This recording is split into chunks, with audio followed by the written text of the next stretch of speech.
Hey guys, so this is my husband Jason, as you all know, but you don't know me. I'm Danny, Danny Brown. I'm his wife, and for 5 years we owned and operated CrossFit 781, and for the past 3 years I've been mentoring business or gym owners on how to, run their businesses better. So it's kind of my background. I'm helping Jason these days coming on board with BP, and we were just having a great conversation this morning about the importance of a head coach role, and I wanted to get it on film, so we're going to try to recreate it a little bit. But one of the big things that I've realized talking to, thousands of gym owners over the past 3 years, and something that's not really talked about, is that I feel it's more important to have a head coach in most gyms than it is to have a GM. And there's a few reasons for this, but Jason, what was your kind of number one reason for having a head coach over a GM? Accountability. Because the head coach, he or she manages all of the coaches under them to make sure that they're leveling up their knowledge, they have the proper progressions in place, they're able to screen and assess in the training sessions to make sure that they're putting people in an optimal scenario where the movement patterns, the progressions that they use align with the ability and goals of the client. So the head coach really does that really kind of key position in terms of managing accountability.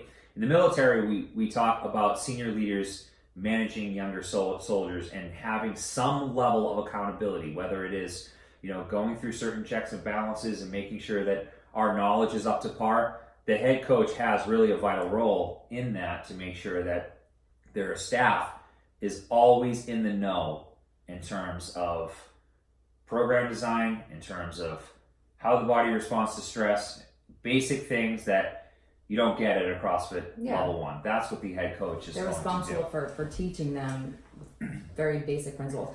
I think in my experience, I often see there's more gym owners struggling than there are ones doing really well. And I think a big part of that problem is that you've got part-time coaches. So you've got less full-time staff, so that means there's a little less investment on these part-time coaches, and they've all kind of entered the fitness space, most of them coming just from a CrossFit background. Mm-hmm. So they've got these ideas on what good programming is. And typically what we see still to this day, CrossFit's, almost two decades old, we still see people that feel hard programming is great programming. Mm-hmm. And we know that's not the case. Right. So that's a big piece of it. So obviously the head coach comes in and basically gives them like the knowledge, like these are the principles that we use, this is what you need to be following, and they help bring that mindset kind of into one place versus having it all over the place. Right. And from experience, the gyms that have head coaches are the gyms that do very well with our programming.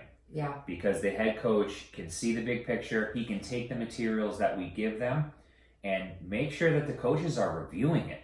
I know it's like, hey, if I give you this book, I want you to read it in the next 30 days, and I want you to understand 5 key concepts. That stuff doesn't happen. We post videos. We were actually posting videos daily in our Facebook group, and no one was watching them. And we've done the same thing with looking at our analytics and looking at anytime I post a YouTube video that may have a breakdown of upcoming programming, and we're just not getting people watching those videos. Right, and the ones that were commenting were the ones that had a head coach that was basically taking that information and disseminating it down to the coaching staff. Right. I have a question on this. What do you think kind of the bare bones education, like what does a head coach really need to be successful? Do they have to have a background or a degree in exercise science, or like what do they need? Could I be a head coach tomorrow? Well, that really depends. I mean, and in fitness, the answer is always invariably, it depends. I hate to sit here and plug our own course, but that's what our course is. We have an onboarding course. We have a course that are a really higher level course that bridges the gap between exercise science and program design. How do those two meld together? So the short answer is no. Like, you don't have to have an exercise phys background to be a great head coach, but you have to be willing to learn. You have to be willing to invest the time in your career.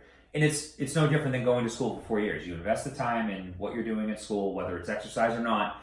You're investing that time in your education, and hopefully coming out of that being a subject matter expert at whatever area you decide to study. So the coach has to be willing to do that, and there's a lot of great resources. We have tons of resources on our site, and making sure that they're understanding some of really basic things that can be given to the coaches. And I do think a lot of these concepts aren't super hard to understand. I by no means a genius, and I was able to understand these concepts. So I think it would be pretty easy for a head coach to take these ideas and roll them out to their people.